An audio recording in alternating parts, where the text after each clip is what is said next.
Il y a quelque chose d'étrangement hypnotique dans la manière dont elle joue avec le temps. Ce n'est pas un hasard si tu te retrouves là, à attendre, à scruter ton téléphone, à guetter un message qui n'arrive jamais à l'heure. Ce n'est pas une simple coïncidence, ni une maladresse anodine. C'est une stratégie, une arme invisible et redoutable. Elle manipule le temps, t'enchaînant à des secondes qui s'étirent, à des minutes qui se figent, à des heures qui s'effacent. Elle t'enlève ce que tu as de plus précieux sans que tu t'en rendes compte. Ta maîtrise, ta patience, ton calme, et surtout, ta liberté. Tu crois que c'est elle qui décide quand, comment, et si elle te donne de son attention. En réalité, c'est elle qui te vole ton temps, parce que chaque retard, chaque silence, chaque longue attente est un test. Un test de ta soumission, de ta vulnérabilité, de ta volonté à rester accroché à une illusion. Plus tu attends, plus tu t'investis, plus tu te rapproches de ses griffes. Tu deviens prisonnier d'un rythme qu'elle impose, sans jamais l'avoir imposé. Tu cours après un temps qu'elle ne te rendra jamais. Si tu veux vraiment comprendre cette mécanique invisible et apprendre à déjouer ce piège qui te consume, je t'invite à cliquer sur le lien dans le commentaire épinglé. Tu y trouveras une ressource secrète, un guide précis qui t'aidera à reprendre le contrôle, à récupérer ton temps et à ne plus jamais te laisser manipuler comme un pantin. Le temps est la ressource la plus précieuse que tu possèdes. Pas l'argent, pas la force physique, ni même l'intelligence. Ta vie se mesure en secondes, en minutes, en heures, et chaque instant perdu est un morceau de toi qui s'efface. Elle le sait. Elle sait que chaque fois qu'elle te fait attendre, elle te vole une part de ton existence. Ce vol n'est pas brutal, il est subtil, presque imperceptible. Mais il est efficace. En te faisant patienter, elle teste ta réaction. Est-ce que tu vas t'impatienter? Est-ce que tu vas te sentir trahi, humilié, ou au contraire, vas-tu accepter ce décalage, cette attente, comme une preuve de ton attachement, de ta valeur pour elle? Cette attente devient un miroir. Elle regarde dans ce miroir pour mesurer ta loyauté, ta dépendance, ton besoin d'elle. Plus tu tolères ses retards et ses silences, plus elle comprend que tu es prête à t'effacer, à t'adapter à son rythme, à devenir secondaire dans ta propre vie. Le temps que tu lui offres sans retour, elle le transforme en pouvoir. Ce n'est pas seulement une question d'horaire ou de rendez-vous manqué, c'est une guerre psychologique où chaque minute volée est une victoire pour elle et une défaite pour toi. Elle contrôle non seulement ton emploi du temps, mais aussi ton état d'esprit, ta capacité à rester maître de tes émotions. Elle sait que tu peux survivre à une absence physique, mais elle te tue à petit feu avec le vide, le silence, l'attente, la suspension. Ses armes sont plus tranchantes que des mots ou des gestes agressifs. Elle te pousse à chercher, à supplier, à te justifier. Tu deviens à sa merci dépendant de ses décisions, de ses caprices temporels. Tu ne vois peut-être pas encore l'ampleur de ce vol, car il est déguisé en banalité. Un retard de 5 minutes, un message envoyé tardivement, un rendez-vous annulé au dernier moment. Ce sont des détails, mais cumulés, ils te dépouillent de ton pouvoir personnel. Tu perds le contrôle sur tes journées, sur tes émotions, sur ta vie. Comprends bien ceci, le temps manipulé est une forme de domination. Elle ne te demande pas explicitement de lui obéir. Elle ne te menace pas ouvertement. Elle te fait attendre, et dans cette attente, tu te soumets. Tu acceptes de perdre ton temps pour elle, parce que tu crois que cet investissement sera récompensé. Mais la vérité, c'est que la récompense est toujours retardée, toujours incertaine, toujours hors de portée. Ce jeu cruel repose sur ta peur fondamentale de la perte, ta peur que tout s'arrête si tu dis stop. Alors tu continues d'attendre, tu continues d'espérer, tu continues de te perdre. Le temps, pourtant intangible, devient le champ de bataille où elle impose son règne. Mais il y a un moyen de reprendre la main, un moyen de briser cette emprise silencieuse et de reconstruire ta vie selon ton propre rythme. Cette ressource secrète que je te propose dans le commentaire épinglé est la clé. Elle t'aidera à repérer ces manipulations avant qu'elles ne t'engloutissent, à poser des limites claires, à refuser de céder ton temps sans contrepartie. Ne laisse pas ton existence se diluer dans des heures volées. Ne laisse pas son pouvoir sur toi s'alimenter de tes silences et de tes attentes. Reprends le contrôle, maintenant, parce que le temps perdu ne revient jamais. Tu vois, l'attente n'est jamais innocente. Elle est une arme, une stratégie soigneusement orchestrée pour modeler ta perception, pour t'enchaîner sans que tu t'en rendes compte. Quand elle te fait poireauter, que ce soit pour un rendez-vous ou un simple message, ce n'est jamais un hasard. Chaque minute que tu passes à guetter ton téléphone, chaque seconde où tu te demandes si elle va répondre, ces instants creusent un fossé invisible mais profond entre toi et la réalité. Ce vide, cette absence, ils prennent une forme presque tangible dans ton esprit. Là où l'immédiateté aurait dissipé le doute, l'attente l'amplifie. Et c'est là que le temps devient un poison délicieux. Plus tu patientes, plus tu valorises ce qu'elle t'accorde. Aussi infime soit-ce. Une réponse tardive, un message succinct, un rendez-vous enfin fixé après des heures de silence. Tous ces gestes simples prennent une valeur démesurée à cause de l'attente qui les précède. Ce que tu aurais jugé banal devient soudain précieux, presque sacré. Tu te surprends à attendre avec une sorte d'impatience hypnotique, à espérer un signe, un mot, un geste. Elle sait que ce pouvoir sur ton esprit est infini. Elle sait que le temps qu'elle te fait perdre, elle te le fait payer au centuple, en émotion, en désir, en anxiété. Cette mécanique ne s'arrête pas là. Ce jeu de l'attente creuse un puits d'investissement émotionnel qui t'engloutit lentement.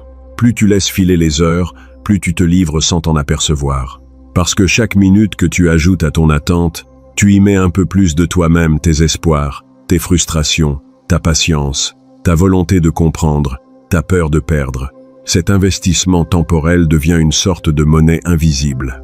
Tu déposes chaque seconde, chaque minute, comme une pièce dans un coffre que tu crois remplir d'amour ou de promesses, alors qu'en réalité, tu alimentes une emprise.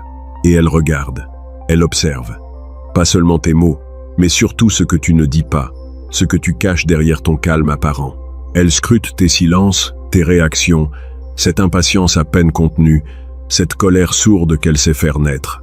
Les retards qu'elle impose ne sont pas des erreurs, ni des oublis. Ce sont des tests, des expériences minutieuses où elle jauge ta résistance, ton seuil de tolérance, ta docilité. Chaque fois que tu encaisses un délai sans broncher, elle gagne. Elle engrange un peu plus de pouvoir. Chaque fois que tu montres ta frustration, elle recueille une information précieuse sur tes failles, sur la manière de te manipuler encore plus finement. Ce qui est fascinant, c'est que ce pouvoir est si subtil qu'il t'échappe souvent. Tu te dis que tu peux gérer, que ce n'est qu'un jeu temporaire, que ça finira par changer. Mais ce n'est pas un hasard si cette attente se prolonge toujours, si ce silence se fait plus lourd, si ce retard devient une habitude. En réalité, elle façonne ton esprit, elle t'apprivoise. Tu deviens dépendant de ce flux et reflux temporel, prisonnier d'une attente qui ne mène nulle part, sauf à renforcer son emprise. Et pendant que tu te débats dans ce cycle infernal, elle reste maîtresse du temps. Elle choisit quand elle te donne un peu d'attention, quand elle te laisse dans le flou, quand elle te fait languir. Ce contrôle du timing est la clé de son pouvoir. C'est une danse macabre où elle dicte le tempo, où tu te retrouves à courir après des miettes d'attention, à supplier pour un signe, à espérer un contact. Plus elle te fait attendre, plus elle te tient. Mais tu n'es pas condamné à subir. Comprendre cette mécanique perverse est le premier pas vers la libération. Lorsque tu reconnais que cette attente est une manipulation, que ce temps volé est un piège, tu peux commencer à poser des limites. Tu peux choisir de ne pas tout accepter, de ne pas investir ton énergie et tes émotions dans un vide orchestré. Tu peux décider que ton temps a une valeur, que tu n'es pas une horloge à sa disposition. Imagine un instant que ce soit toi qui commande au temps, et non l'inverse. Que ce soit toi qui décides quand donner de l'importance, quand répondre, quand investir. Que tu cesses de courir après un mirage, et que tu reprennes possession de ton propre rythme, de ta propre vie. C'est possible. Ce n'est pas une utopie, c'est un choix, une décision consciente. Il faut cultiver cette vigilance, observer non seulement ses actes, mais aussi ce qu'elle cherche à provoquer en toi. Chaque retard, chaque silence, chaque report est un signal, une invitation à te questionner. Ne te laisse pas happer par la frustration ou le désespoir, car ce sont des leviers pour renforcer son emprise. Apprends à la déjouer en ne lui offrant plus ce terrain de jeu qu'est ton attente. À force de patience forcée, tu risques de t'oublier. Tu risques d'effacer ta propre existence, de diluer ta force dans des heures perdues à espérer quelque chose qui ne vient pas. Ne donne pas à son contrôle du temps le pouvoir de te priver de ta liberté. Parce que dans ce jeu, la plus grande victoire, c'est celle qui consiste à reprendre ton temps, à refuser de le laisser filer entre ses doigts. Le temps est le bien le plus précieux que tu possèdes. Ce n'est ni l'argent, ni la puissance, ni la séduction qui te définiront. mais la manière dont tu choisis d'en user. Quand elle manipule le temps, elle ne fait pas que jouer avec tes minutes. Elle joue avec ton âme, avec ta capacité à t'aimer, à te respecter. Alors choisis de ne plus être une victime muette de ce temps qui te file entre les mains. Reprends ta place, impose ton rythme. Ne laisse pas cette attente imposée devenir la norme. Ne laisse pas ces retards calculés dicter ta valeur. Car au fond, celui qui contrôle le temps, contrôle tout. Et toi, tu as le pouvoir de reprendre ce contrôle, de briser ces chaînes invisibles et de te libérer de cette emprise silencieuse qui te ronge. Souviens-toi, le temps perdu ne revient jamais. Ce que tu donnes aujourd'hui, tu ne le récupéreras pas demain. Alors, choisis bien à qui tu l'offres. Choisis de ne plus attendre un geste, un message, une promesse qui ne viendra peut-être jamais. Choisis de vivre selon ton propre rythme, avec ta propre intensité. Parce que la vraie puissance, c'est celle qui vient de la maîtrise de soi, de la maîtrise du temps. Et c'est exactement ce que tu peux conquérir, dès maintenant. L'erreur fatale, la faute que commettent la majorité des hommes dans ce jeu cruel, c'est d'accepter l'attente comme une donnée immuable, un mal nécessaire. Ils justifient ce manque de respect pour leur temps en invoquant des excuses, souvent des excuses faites de peur et d'espoir désespéré. Elle est comme ça, c'est sa manière d'aimer. Je dois être patient, ça finira par venir. Voilà les mensonges qu'ils se répètent, s'enfermant dans une prison invisible où chaque seconde volée est une dépossession de leur dignité. En acceptant cette attente, ils signent un pacte silencieux avec la dévalorisation de leur propre personne. Ils offrent leur temps, ce bien précieux, sans aucune garantie, laissant la rivière du temps s'écouler sans jamais poser le barrage de la frontière, sans jamais dire « Stop, c'est mon temps, ma vie ». C'est dans cette acceptation passive que la manipulation trouve son terreau fertile. Elle sait que derrière cette attente, il y a une armure de tolérance, un terrain où elle peut jouer à loisir, dérober encore un peu plus. L'attente devient alors un instrument, un levier puissant pour renforcer son emprise. Chaque retard, chaque silence, chaque moment où elle choisit de ne pas venir ou de ne pas répondre, devient une déclaration muette. C'est moi qui décide quand, comment, et si tu as droit à mon temps. Et toi, tu restes là, à guetter, à espérer, à t'étioler. Mais il y a une méthode, une stratégie machiavélique, froide et implacable, pour reprendre la main sur ce temps qui t'échappe. Ce n'est pas en criant plus fort, ni en suppliant d'être considéré. Non, c'est en imposant tes propres limites, en définissant des règles claires et non négociables autour de ton temps. Tu dois devenir celui qui fixe l'agenda, celui qui détermine le tempo. Par exemple, si elle reste absente ou en retard sans raison valable, tu ne te plies plus à cette attente insensée. Tu dis non, tu quittes la scène, tu laisses le silence s'installer de ton côté, imposant un prix à son manque de respect. Ce n'est pas de la vengeance, c'est de la maîtrise. C'est un signal fort envoyé à travers les heures volées. Je ne suis pas disponible à ta guise, mon temps n'est pas un jouet. Il ne s'agit pas d'être rigide ou intransigeant pour le plaisir, il s'agit de recréer un équilibre, un rapport de force équilibré où tu redeviens le maître de ton existence. Tu poses des jalons, des limites qui deviennent des murs infranchissables. Quand elle capte que ces jeux temporels ne fonctionnent plus, que ces retards ne te font plus courber l'échine, que ton silence a plus de poids que ses appels, alors elle commence à ressentir cette perte de contrôle. Et c'est là que la dynamique change. Ce n'est pas elle qui mène la danse, c'est toi. Tu dois absolument devenir le maître de l'horloge. Ne jamais laisser cette horloge dicter la cadence de ta vie, encore moins celle de ta relation. L'obsession du temps, la peur de perdre son attention, la dépendance à ses caprices temporels, c'est une addiction mortelle. Le véritable pouvoir réside dans la capacité à contrôler ce facteur invisible, à décider quand tu donnes, quand tu retires, quand tu avances et quand tu recules. Le temps n'est pas ton ennemi, ni un sablier dont tu subis la chute des grains. C'est un outil, un instrument que tu dois manier avec précision, avec froideur, avec stratégie. Imagine une horloge où ton aiguille avance toujours à ta vitesse, jamais ralentie par les retards ou les silences imposés. Ton temps est ton royaume, ta monnaie d'échange, ton levier de pouvoir. Ne permets jamais qu'elle devienne la maîtresse de ce royaume. Si tu laisses l'horloge dicter le rythme, tu rends ton cœur esclave, ta confiance prisonnière, ta patience un cauchemar. Mais si tu prends l'horloge dans ta main, si tu choisis de la synchroniser avec ta volonté, Alors tu deviens invincible, insensible aux manipulations, indifférente au jeu. Ne te méprends pas, ce n'est pas une question de contrôle absolu, ni de domination brutale. C'est une élégance dans la fermeté, une danse subtile entre le non et le oui, entre la distance et la proximité. C'est savoir que chaque minute que tu offres doit être méritée, que ta disponibilité est un cadeau précieux, pas un dû. Tu n'es pas un esclave du temps qu'elle t'accorde, mais un souverain qui décide quand et comment ouvrir la porte de son royaume. Et plus encore, en devenant maître de l'horloge, tu te protèges d'une autre menace insidieuse, la dégradation progressive de ton estime de toi. Chaque minute perdue dans l'attente, chaque silence toléré, creuse un peu plus le fossé entre ce que tu es et ce que tu acceptes d'être. Tu te dévalues, tu t'effaces, tu disparais. Mais en reprenant le contrôle, en posant des limites fermes, tu reconstruis cette estime, pierre par pierre, minute par minute. Tu redeviens l'homme qui mérite le respect, l'attention, la présence. Le temps est la seule ressource que personne ne peut récupérer. Une fois qu'il est passé, il s'envole à jamais, emportant avec lui tes espoirs, tes rêves, tes attentes.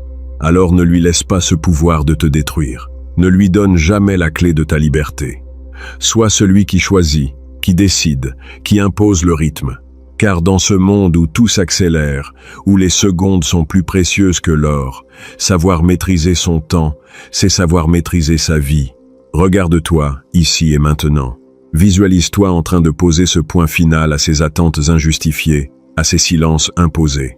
Imagine la force que tu ressens quand tu refuses d'être tenu en otage par des retards sans fondement, par cette attente sans fin. Tu deviens alors une énigme qu'elle ne peut plus résoudre, un mystère qui échappe à son contrôle. Tu n'es plus la proie vulnérable, mais le joueur stratégique, celui qui déplace les pions avec calme et assurance. Ne laisse jamais son temps devenir ton esclavage. Sois l'homme qui impose ses règles, qui dicte son tempo, qui choisit quand et comment donner. Car dans cette maîtrise réside la clé de ta liberté, la source de ta puissance, le chemin vers une relation où le respect est mutuel, où la valeur ne se mesure pas en minutes perdues, mais en moments réellement partagés. C'est le moment de réécrire les règles, de reprendre la montre, de redevenir roi de ton temps. Et rappelle-toi, la vraie séduction ne naît pas de la soumission au calendrier d'une autre. Elle naît de la force tranquille, de la capacité à dire non, à poser un cadre, à garder intact ce trésor qu'est ton temps. Le temps est un guerrier silencieux, un allié fidèle ou un tyran impitoyable. À toi de choisir quel rôle il jouera dans ta vie. La décision, le contrôle, la puissance sont entre tes mains. Alors prends cette montre, serre-la fort et avance à ton rythme, 24 heures sur 24, 7 jours sur 7, sans jamais céder, sans jamais oublier que le temps appartient à celui qui sait le dominer. Mais il y a ce moment, ce tournant, ce point de bascule invisible où la manipulation du temps, cette arme sournoise qu'elle brandit comme un spectre, se retourne contre elle-même. Ce moment où, face à ta décision inébranlable, elle réalise que tu n'es plus disponible. Pas parce que tu as fui, ni parce que tu cherches à la punir, mais parce que tu as compris que ton temps n'est pas un bien négociable, ni une dette à rembourser. Ce basculement, c'est le silence imposé par une absence qui dérange, une distance qui énerve, une rareté qui force le respect. Quand elle voit que ces stratégies, ces allers-retours incessants entre présence et retrait, entre impatience et indifférence feinte, ne provoquent plus chez toi l'effet désiré, c'est là que son emprise chancelle. Ce n'est plus elle qui décide du rythme, mais toi. Et cela, c'est le commencement d'une nouvelle ère, où tu redeviens maître, où la dynamique change, où la manipulation s'effrite face à la constance et à la force tranquille. L'homme de haute valeur ne manie pas le temps comme une épée pour blesser ou pour dominer, mais comme un sanctuaire inviolable, un espace sacré où il se retrouve lui-même, où il cultive son essence et où il forge sa puissance intérieure. Il ne cède jamais à l'urgence imposée, ni au caprice d'un agenda dicté par autrui. Son temps est un refuge, une forteresse de calme et de clarté dans laquelle il se retire avec la certitude que chaque instant doit servir un dessein plus grand que la simple disponibilité. Il le protège comme on protège un trésor, conscient que chaque minute dilapidée par des exigences superficielles est une minute volée à son propre royaume intérieur. Ce temps préservé, il le consacre à ses passions, à sa croissance, à la construction patiente d'une vie qui ne se brade pas aux caprices d'un jeu de pouvoir. Ainsi, son temps devient un bouclier et une invitation. Sa rareté n'est pas un leurre, mais un fait palpable, une preuve vivante de son autonomie absolue. Car il y a une différence fondamentale entre la disponibilité feinte, cette mascarade de présence calculée pour mieux attirer ou retenir, et la véritable rareté, ce pouvoir silencieux qui s'impose sans effort. La disponibilité feinte est un piège, un leurre, une marionnette tirée par des fils invisibles. Elle crée une dépendance, un besoin, un manque. Elle est une offre conditionnelle, toujours sujette à retour, toujours à la merci d'un caprice ou d'un changement d'humeur. La véritable rareté, en revanche, est une force tranquille, une évidence qui impose le respect sans avoir besoin de se justifier. Elle naît de la conscience profonde que le temps appartient à celui qui le maîtrise, non à celui qui le réclame. Cette rareté n'est pas synonyme d'absence, mais de choix. Ce n'est pas un rejet, mais une affirmation. C'est la distance qui crée l'attraction, le silence qui génère la curiosité, l'espace qui invite à la valeur. Elle ne manipule pas, elle transcende. Et c'est là, dans cette maîtrise absolue du temps, que réside la clé ultime. Car celui qui contrôle son propre temps contrôle inévitablement la relation. Ce n'est pas une question de domination brutale, mais de souveraineté subtile. Le temps n'est pas un simple cadre, une toile de fond, mais le cœur battant de toute interaction.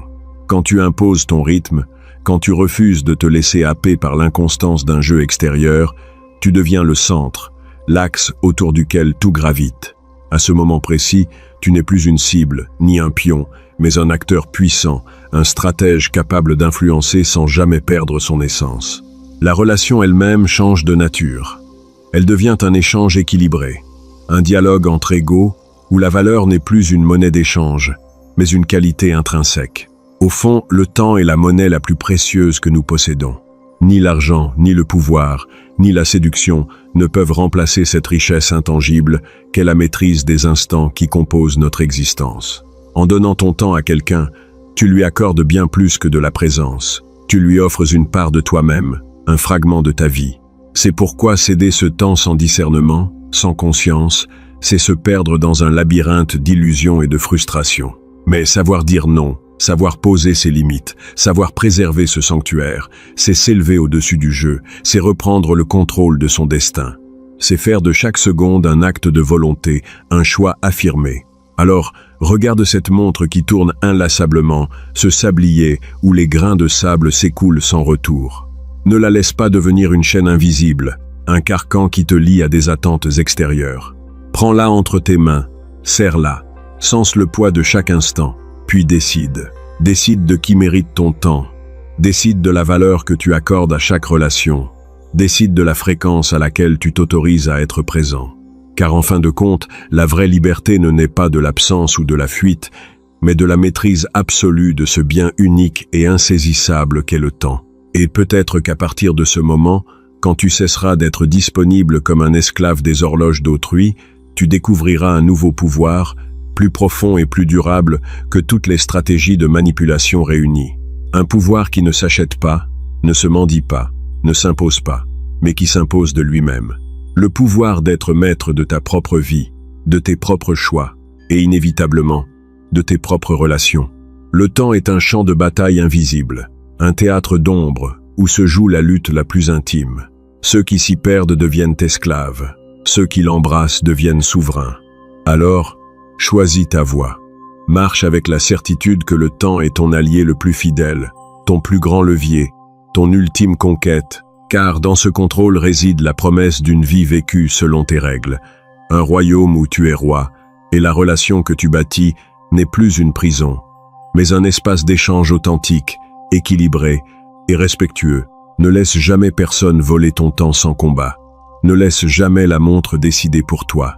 Sois l'homme qui impose son tempo, qui choisit son rythme, qui avance avec la sérénité d'un maître en pleine possession de son domaine.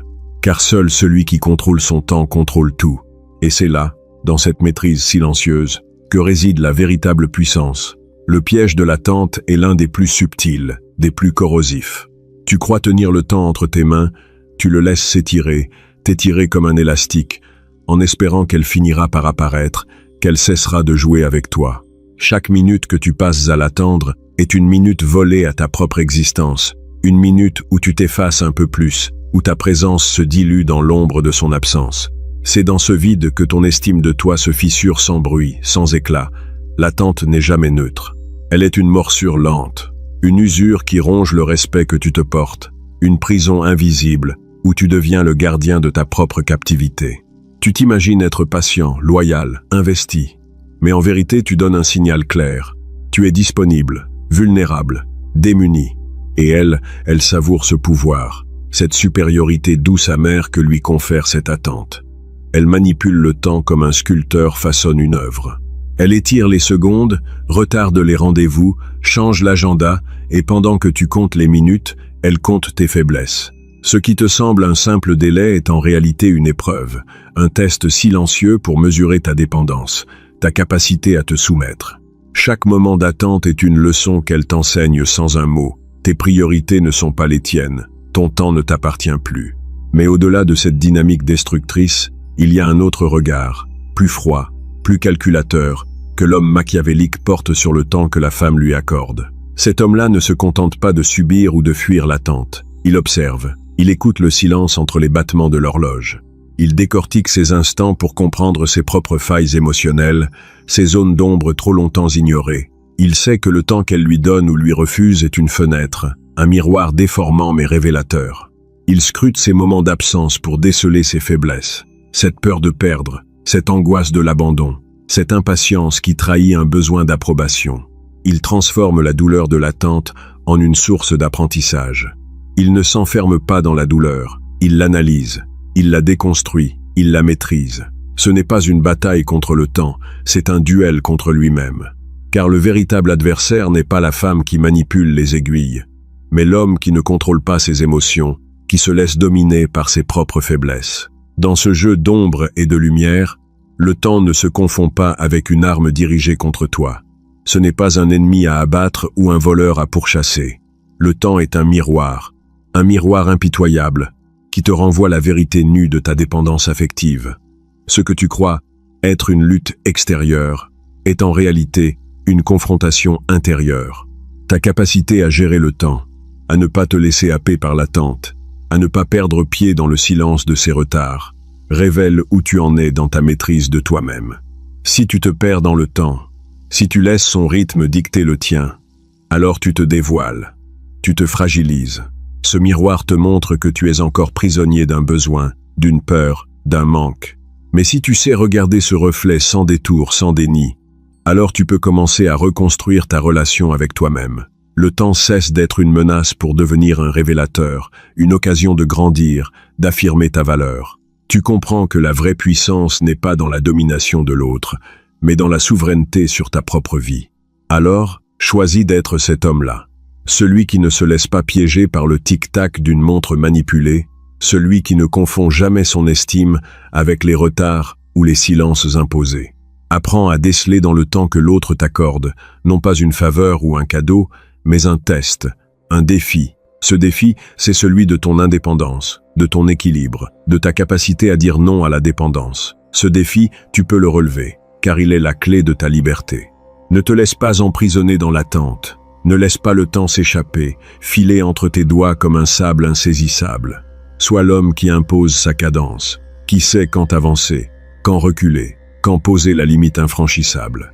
La maîtrise du temps est la maîtrise de ta propre histoire. C'est le socle sur lequel se bâtit toute relation saine, toute connexion véritable. Enfin, souviens-toi que le temps, aussi impitoyable soit-il, n'est jamais figé. Il est un flux, un courant, que tu peux apprendre à naviguer. Peut-être que la femme qui manipule le temps autour de toi ne fait que révéler le niveau de ta propre dépendance. Peut-être que la vraie victoire ne réside pas dans la tentative de contrôler ses aiguilles, mais dans la capacité à te libérer du besoin de leur approbation. Le temps, dans sa vérité ultime, est un révélateur. Un révélateur de ta force ou de ta faiblesse, de ta liberté ou de ta servitude. Ce que tu choisis d'en faire définit ce que tu es. Alors, deviens l'homme qui regarde le temps en face, sans peur ni illusion. Celui qui sait que chaque seconde est une chance de réaffirmer sa souveraineté. Celui qui avance avec la certitude tranquille qu'il est maître de son destin et que, tant qu'il contrôle le temps, il contrôle tout. Le temps peut être ton allié le plus fidèle ou ton bourreau le plus cruel. La différence tient dans ta capacité à ne jamais perdre de vue que le véritable combat ne se joue jamais à l'extérieur, mais au plus profond de toi. Maîtrise ton temps, maîtrise ta vie, car dans cette maîtrise réside la puissance absolue, celle qui fait de toi un roi, non pas d'un royaume imaginaire, mais du seul territoire qui compte vraiment, toi-même.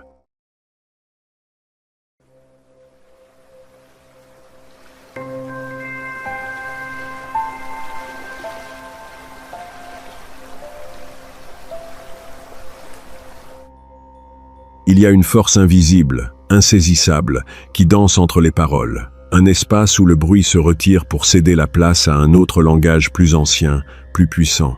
Ce lieu n'est ni vide, ni neutre. C'est un champ de bataille silencieux où chaque pause, chaque absence de mots possède le pouvoir de briser une armure, d'ébranler des certitudes, de faire ployer des volontés. Le silence n'est pas une simple cessation du bruit, c'est une arme, une stratégie, un outil de domination et de séduction. Dans ce vide apparent, tout s'écrit, tout se joue, sous nos yeux souvent aveugles, nos oreilles souvent sourdes. Il est l'artifice parfait, le masque parfait, celui qui cache autant qu'il révèle, qui retient autant qu'il aspire. Le silence est ce code secret, ce langage non codifié que peu savent déchiffrer, et encore moins manier. Mais maîtriser les silences, c'est posséder le pouvoir de déstabiliser un esprit, d'allumer des feux invisibles dans l'ombre d'une conversation, d'imposer sa présence, même quand on se tait. Imaginez un instant que chaque silence devienne une arme, une flèche invisible tirée en plein cœur de la dynamique humaine, un levier capable de faire ployer des volontés, de faire céder des défenses. Un silence peut être lourd de menaces, il peut être un souffle de désir, il peut être une muraille infranchissable ou une invitation ardente. Savoir lire, comprendre et utiliser ces silences, c'est franchir une frontière invisible entre le jeu des apparences et le royaume des vérités cachées. Dans le labyrinthe de nos échanges, le silence est le gardien des secrets, le maître des non-dits, ce phénomène complexe qui échappe à la simplicité du langage verbal. Il fonctionne comme un double tranchant. Il peut être une arme de pouvoir aussi tranchante qu'une lame, mais aussi un voile de mystère séducteur qui suspend le temps et l'attention. Se taire dans un monde qui hurle peut sembler passif, mais c'est au contraire une posture active, une stratégie calculée, une proclamation de contrôle sur la situation et sur l'autre. Le silence est un espace de tension psychologique, une zone où les esprits s'affrontent sans rien dire, où les volontés s'expriment sans un mot. Le lien se trouve dans le commentaire épinglé. Avant que les mots ne deviennent notre refuge, avant que le verbe ne s'impose comme la clé de nos échanges, il y avait le silence. Et ce silence, bien loin d'être un simple vide, incarnait un langage universel, archaïque, d'une puissance redoutable. Les premiers humains, nos lointains ancêtres, ont appris à lire ces silences bien avant de maîtriser les alphabets et les langues. Dans les cieux obscurs de la préhistoire, le silence était déjà un messager, un signal, un moyen de survie. Il pouvait annoncer le danger sans qu'aucun cri n'alerte la proie ou le prédateur. Il pouvait marquer la soumission ou la domination dans une meute, un groupe tribal. Le silence était le premier code, la première expression du pouvoir. Un langage muet, mais clair, comme le jour. Anthropologiquement, le silence est intimement lié à nos instincts les plus profonds, à notre perception primitive du monde et des relations humaines. Des études en psychologie évolutionniste révèlent que le silence entre individus possédait une fonction sociale essentielle. Il créait des hiérarchies, révélait des tensions, forgeait des alliances. Les premiers regards échangés ne comptaient pas tant sur les mots que sur l'équilibre subtil des silences. Un silence trop prolongé dans un groupe pouvait signifier la menace, l'exclusion, la domination silencieuse. Il était un outil de contrôle social, une arme primitive, à la fois invisible et redoutable. Ainsi, même avant d'apprendre à parler, l'humain savait déjà lire et interpréter le silence comme un message chargé de sens. Dans cette optique, le silence ne s'explique pas comme une absence de communication, mais au contraire comme une forme supérieure de communication, plus instinctive, plus puissante, moins manipulable. Il engage une forme de complicité tacite, un contrat muet qui s'établit entre ceux qui savent le décrypter. Le silence peut être un miroir, révélateur des intentions profondes, des émotions enfouies, des conflits non exprimés. Il forge la psyché humaine, façonne les rapports de force, dicte les règles du jeu dans des interactions où le verbe est parfois superflu. Mais ce code universel du silence ne s'exprime pas de manière uniforme. Il se décline en multiples formes, chacune trahissant une intention cachée, une dynamique psychologique spécifique. Parmi les silences féminins, souvent empreints de mystère, certains types se distinguent par leur fonction et leur signification. Le silence punitif est une arme froide, une suspension du lien où le retrait des mots devient une sanction invisible, mais terriblement efficace. Ce silence ne se limite pas à une simple absence de réponse. Il crée un vide psychologique, une isolation qui agit comme une morsure silencieuse. Il désarçonne, il contraint à l'effort de compréhension, il installe une tension presque insupportable. Dans ce silence, le message est clair. Un pouvoir s'exerce, une offense est infligée, un contrôle est imposé. Le silence punitif est le mur d'ombre que l'autre doit franchir. Un test de résistance psychologique, une stratégie de pouvoir implicite. À côté de ce silence punitif se déploie le silence de test, plus subtil, plus calculé. Il émerge comme une épreuve, une mise à l'épreuve de la patience, de la persévérance ou de l'attention de l'autre. Ici, le silence est employé pour sonder, pour jauger la valeur réelle de l'interlocuteur. Ce silence est une énigme volontairement laissée en suspens, une pause pleine de sous-entendus qui force l'autre à livrer ses intentions, à se dévoiler. Il instaure un climat où la parole devient un levier, un enjeu, une monnaie d'échange. Le silence de test est un miroir tendu face à l'autre, un moyen de prendre la mesure de sa force ou de sa faiblesse, de sa volonté ou de son désintérêt. Il est la mise en abîme d'un pouvoir tacite qui se joue dans l'attente. Mais tous les silences ne punissent pas, ni ne testent. Certains silences féminins ont une dimension profondément séductrice, une puissance de fascination qui capte et ensorcelle.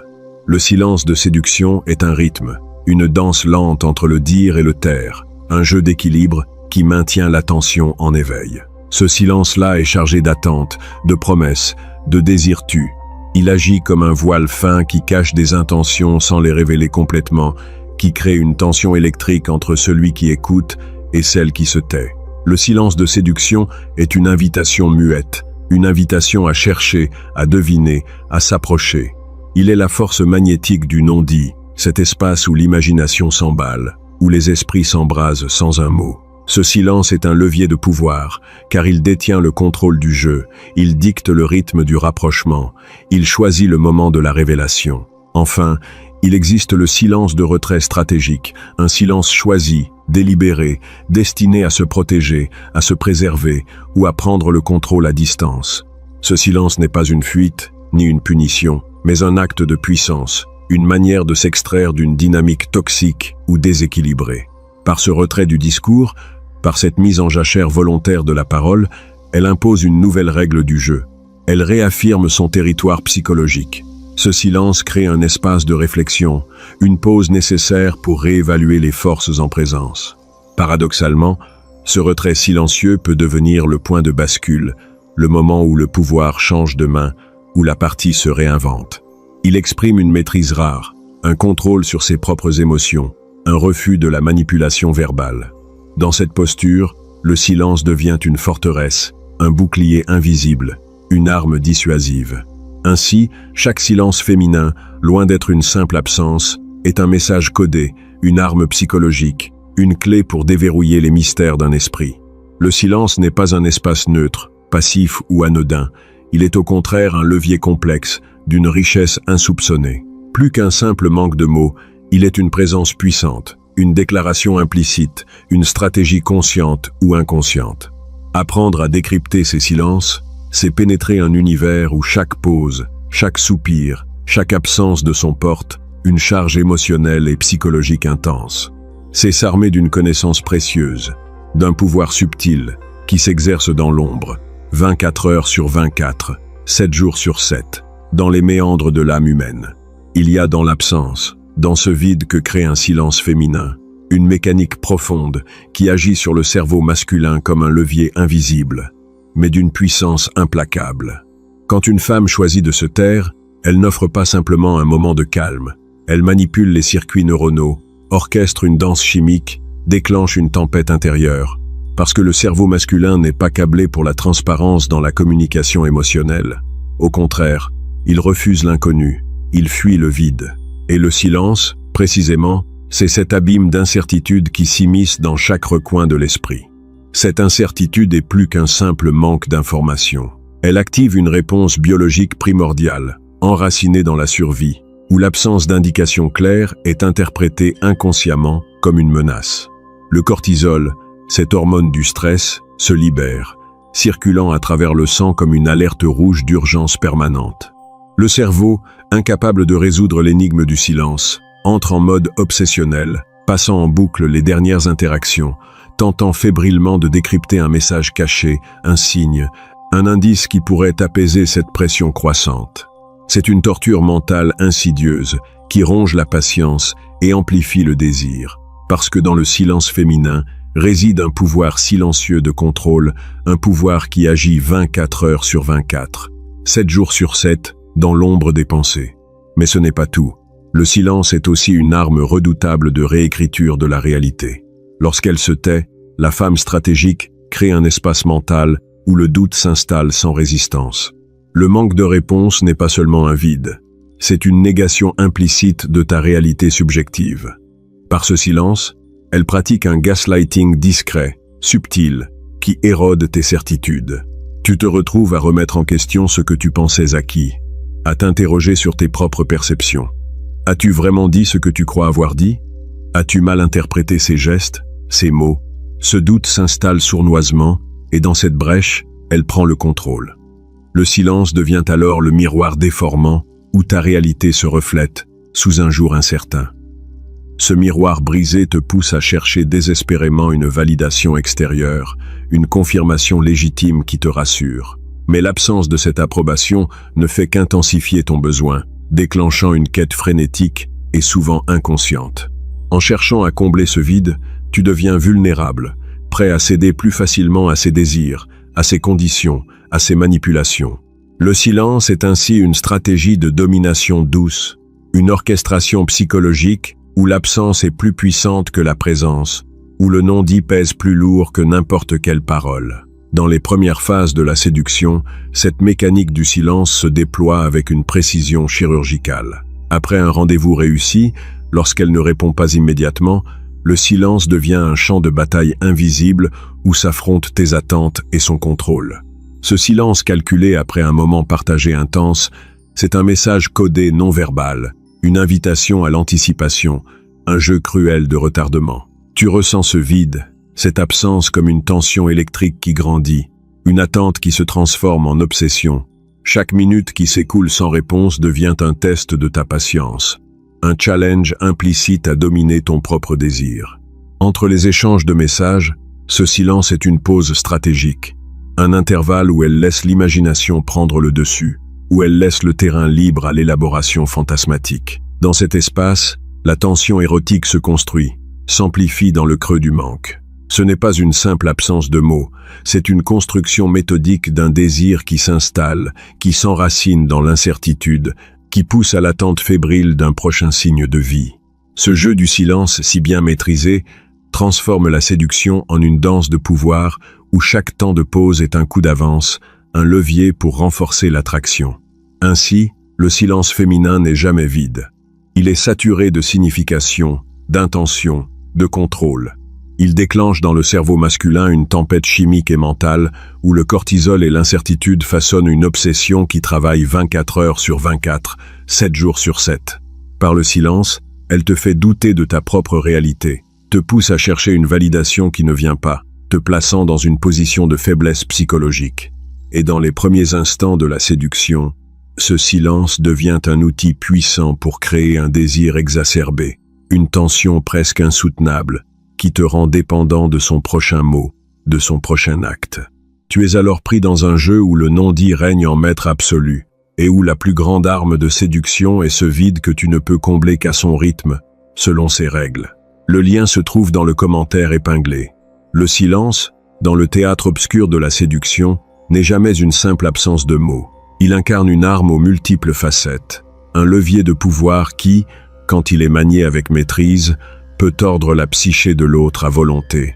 Il agit tel un fil invisible, tissant une toile d'attente et de désir où l'âme devient prisonnière d'un jeu subtil, presque pervers, d'alternance entre punition et récompense. Imaginez-le comme un accordéon émotionnel, comprimant et relâchant la tension, manipulant les pulsions les plus primitives de l'esprit. Ce silence-là, chargé de non-dits et de promesses, se fait maître dans l'art du renforcement intermittent, une stratégie psychologique redoutable qui forge une dépendance aussi vicieuse que celle des jeux de hasard. Car c'est en ne sachant jamais exactement quand la parole reviendra, en subissant ces épisodes de mutisme troublant, entrecoupés d'échanges parfois tendres, parfois glaciales, que l'homme finit par sacrifier ses certitudes et par s'investir corps et âme dans la quête de cette rareté, le droit d'être entendu. Cette dynamique n'est pas fortuite. Le cerveau humain est programmé pour espérer la récompense lorsque les stimuli sont incertains, intermittents, presque aléatoires. Le dopamine, messager chimique du plaisir, s'emballe dans ce va-et-vient, réagissant à la moindre étincelle communicative comme un joueur accro au frisson d'une machine à sous. Plus le silence s'éternise, plus la tension monte, plus la récompense verbale devient une promesse précieuse. Ainsi, au lieu de fuir ce vide, l'homme est paradoxalement attiré, fasciné, stimulé à se dépasser, à investir davantage, à se battre pour mériter l'échange, à travailler d'arrache-pied ses gestes, ses mots, ses attitudes. Il devient l'esclave consentant d'un jeu de contrôle qui lui est imposé sans qu'il en ait pleinement conscience. Il est piégé dans cette boucle infernale où le silence endosse tantôt le rôle de punition, tantôt celui de précieuse récompense, alternance calculée qui fragmente le réel et brouille tout repère stable. Mais tout silence n'est pas identique. Il existe ce que l'on nomme le silence de retrait. Cette disparition soudaine et inexpliquée qui survient souvent après une phase d'intensité émotionnelle, après un crescendo d'échanges passionnés ou conflictuels. Ce vide brutal et glaçant révèle souvent des intentions cachées, des calculs froids, des repositionnements stratégiques invisibles mais cruciaux. Quand elle coupe le son, elle ne fuit pas toujours parce qu'elle est désintéressée. Elle s'éloigne parfois pour mieux réapparaître, plus forte, plus puissante. Ce silence n'est pas une capitulation, mais une manœuvre. Il sonde les réactions, observe les failles, teste la résistance. C'est une pause stratégique qui réinterroge le rapport de force, une sorte de retrait tactique qui désarme l'homme pour mieux le contraindre à avancer dans le terrain qu'elle choisira.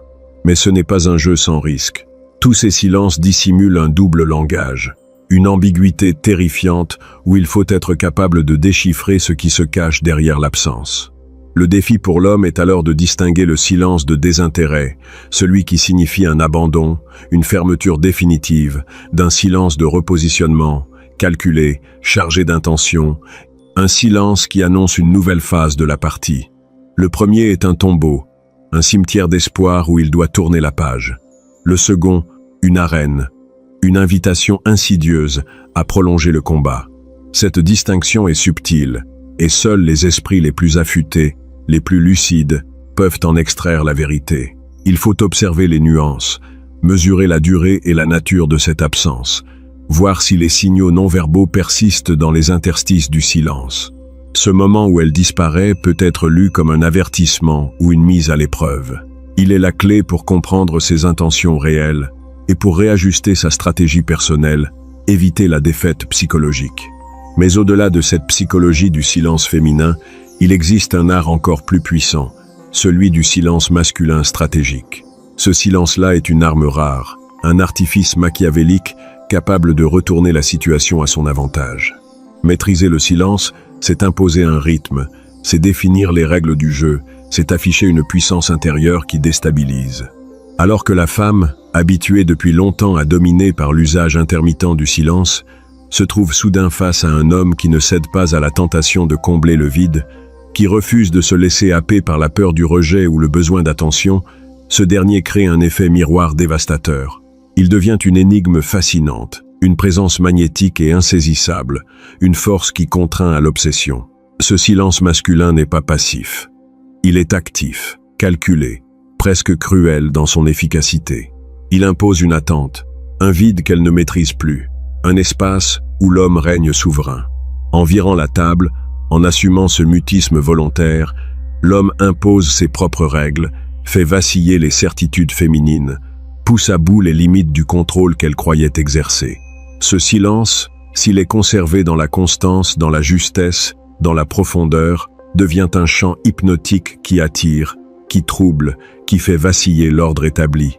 La femme qui jusque-là dictait le rythme par ses silences, se voit alors contrainte de chercher sa parole, son attention, son désir. Elle doit travailler pour le conquérir, ressentir son poids, sa valeur. Ce renversement est un coup d'état psychologique, un volcan de puissance. L'homme ne répond plus à ses provocations muettes, il ne comble plus les vides, il les amplifie. Il transforme chaque instant de non-communication en un champ de bataille où s'affrontent désir, frustration et fascination. Cette posture, aussi dangereuse que séduisante, est une démonstration douce amère de contrôle absolu, où le silence, au lieu de punir, récompense par son mystère et sa maîtrise. Dans ce jeu d'ombre et de lumière, comprendre et utiliser le silence devient une clef maîtresse de la séduction et du pouvoir. Pourtant, rares sont ceux qui osent le faire avec audace, qui résistent à l'envie compulsive de combler le vide, de combler l'absence, de combler l'inconfort. Pourtant, lorsque ce silence est manié à la perfection, il tisse une toile invisible autour d'elle, une toile où elle se débattait sans jamais pouvoir s'en libérer vraiment.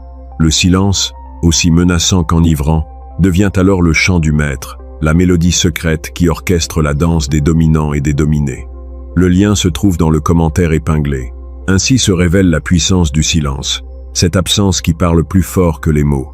Cette alternance entre mutisme calculé et fulgurance vocale, entre punition et récompense, est une mécanique psychologique qui transforme la relation en un labyrinthe dont seul le plus malin sortira vainqueur. Le renforcement intermittent produit par cette alternance renvoie à une dépendance profonde, viscérale, où l'homme cherche, sans jamais s'en lasser, à mériter la moindre parcelle de communication. Ce labyrinthe est une addiction, un piège doré dans lequel il investit toute sa force et son énergie, croyant trouver dans chaque silence une énigme à résoudre, dans chaque parole une conquête à remporter.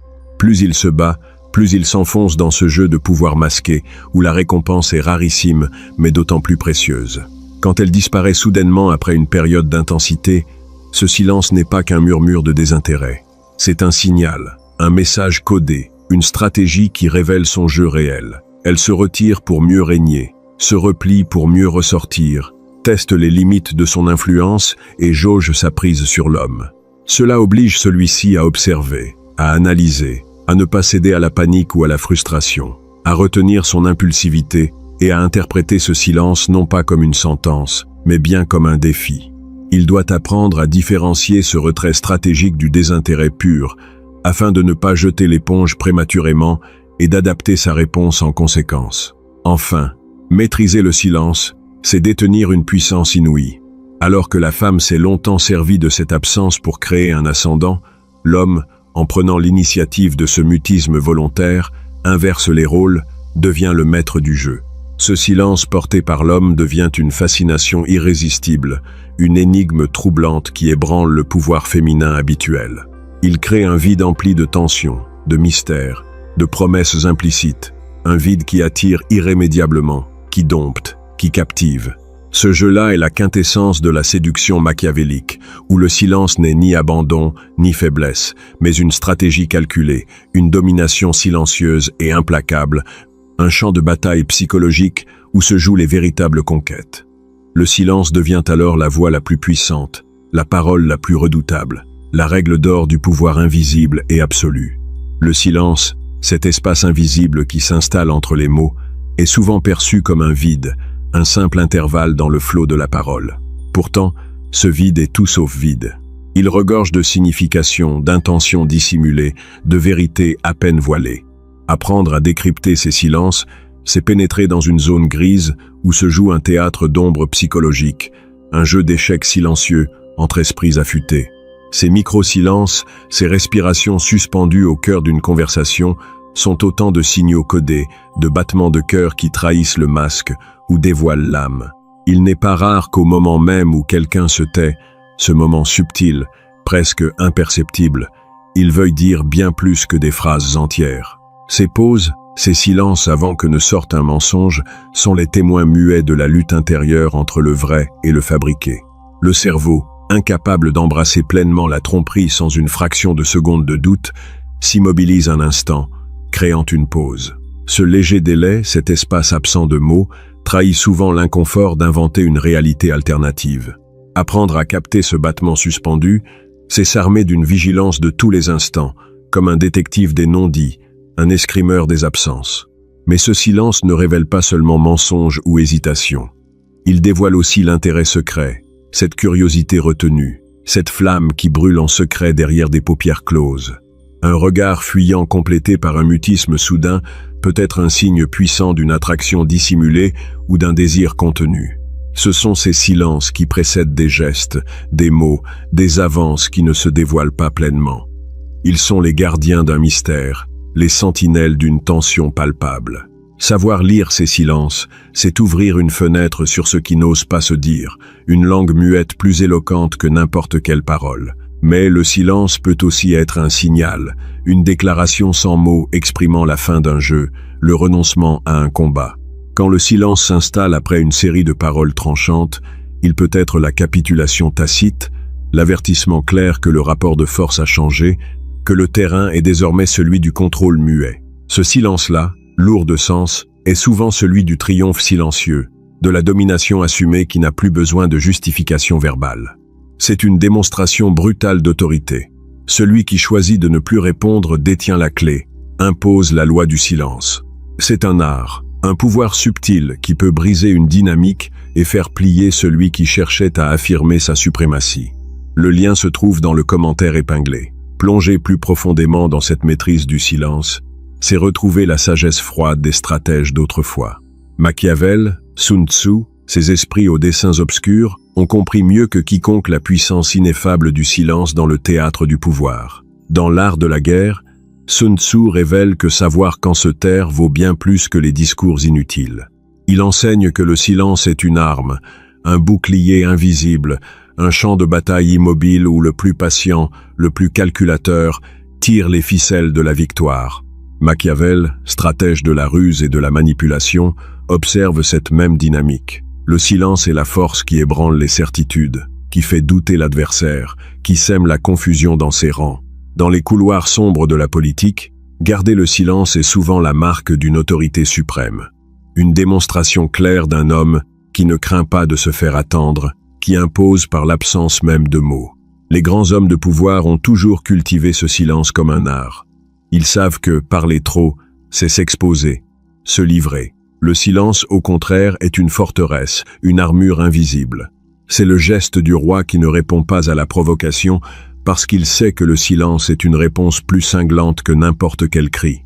C'est la posture du manipulateur qui, au moment opportun, laisse le vide s'installer, créant un vide insupportable pour l'autre, un vide qui pousse à se trahir, à se dévoiler, parfois à s'effondrer.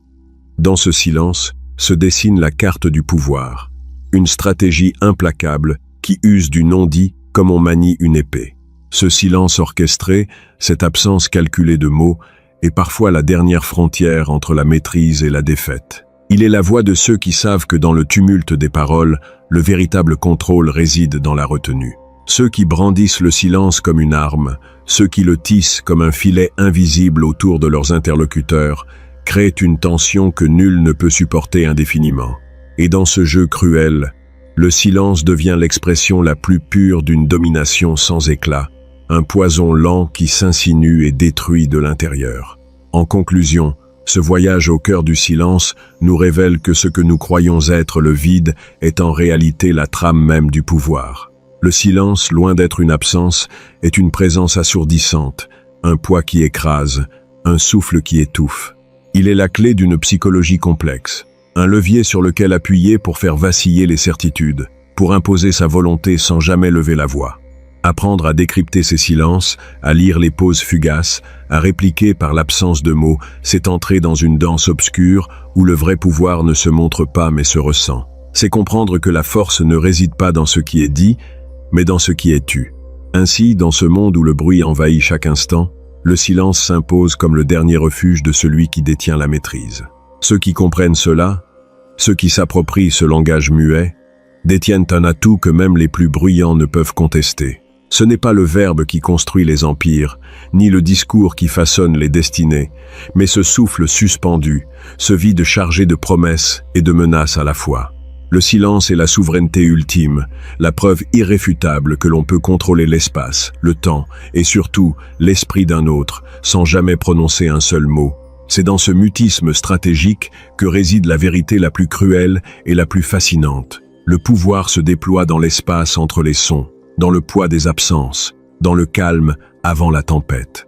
Apprenez à écouter ce que le silence crie, à déchiffrer ce que le vide murmure, et vous découvrirez que le plus redoutable des instruments n'est pas la parole, mais son absence. Car dans ce monde froid et calculateur, le silence n'est pas un simple manque, c'est la domination incarnée, la victoire annoncée, le dernier mot qui ne sera jamais prononcé. Dans l'ombre feutrée du silence collectif, se tisse une toile invisible, une conspiration muette orchestrée par le cercle féminin. Ce silence-là n'est jamais anodin. Il est un acte calculé, une arme affinée pour isoler, pour creuser le fossé entre l'homme et ses repères. Dans ce murmure collectif, chaque absence de mots, chaque regard évité devient un coup invisible porté à l'essence même de sa confiance. L'homme se trouve alors piégé, non pas par une parole, mais par ce vide partagé, ce pacte tacite qui fait de ses alliés d'hier des complices muets de sa fragilisation. Le silence devient pression sociale, un étau psychique serré 24 heures sur 24, 7 jours sur 7, une prison érigée sans cadenas apparent, mais aussi impitoyable qu'une cellule de haute sécurité. La révolution digitale n'a fait qu'amplifier ce théâtre des silences. Le vu immobile, cette lecture sans réponse sur un écran, la story scrutée sans un signe, tout cela forme un arsenal inédit, un chantage silencieux où l'attente devient supplice et l'absence de réaction, une sentence. L'homme moderne se voit donc confronté à une nouvelle forme de torture douce, où l'absence de son devient un vacarme assourdissant, où chaque seconde d'ignorance virtuelle pèse comme une condamnation.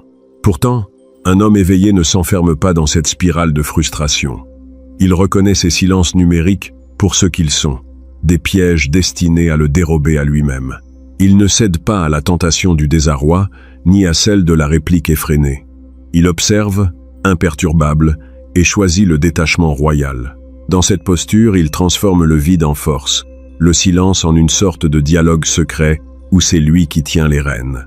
Sans jamais perdre son calme ni sa dignité, il déjoue ses jeux de pouvoir, se rendant invisible à la manipulation, insensible à l'assaut muet, et devient ainsi l'écho souverain d'un silence qui ne lui appartient plus.